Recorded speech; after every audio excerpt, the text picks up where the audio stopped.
Pieņemsim, ka tu jau esi noskatījies manas iepriekšējos video, piemēram, man video, kur es runāju par to, kā nospēlēt sol mažoru gammu pa visu grifu, kuras nodemonstrēju 5 formas. Tad šajā video es parādu citu veidu, kā šo pašu gammu paspēlēt, nedomājot par šīm 5 formām.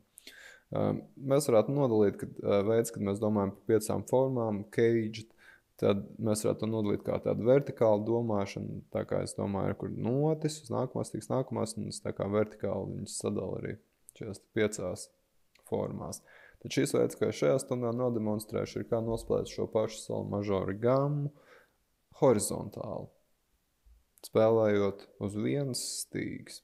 Sākumā es nosaukšu, kādas notis ir jāspēlē 6. stīgas, pēc tam 5., 7., 3., 2. un 1.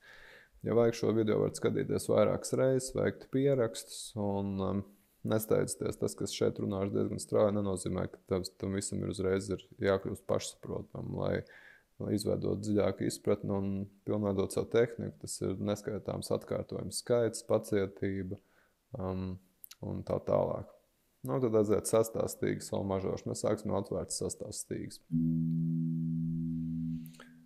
0, 2, 3, 5, 7, 8, 10, 12. 5. stīga.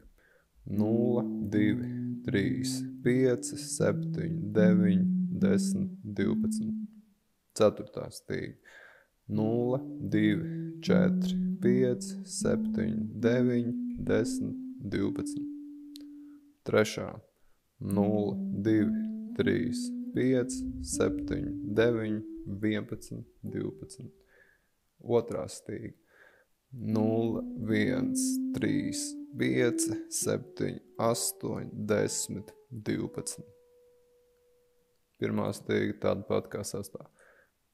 0, 2, 3, 5, 7, 8, 10, 12. Tas arī viss. Kāpēc es nesaucu tālāk par 12? Mums ir 12 pustoņu mūzikā, līdz ar to jebkura nots 12 lādus tālāk ir tieši tāpat nots. Citām vārdiem, ja šeit nospēlēs 1. stīgas mī, 12 lādā tas pats ir mī.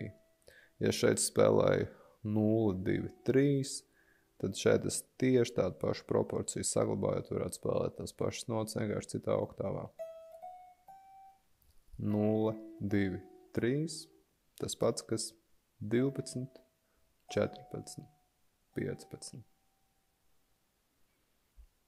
Ja šis video bija noderīgs, varat atstāt kādu komentāru, aizsūtīt kādam savam draudziņam, un jā, šī video arī viss tā.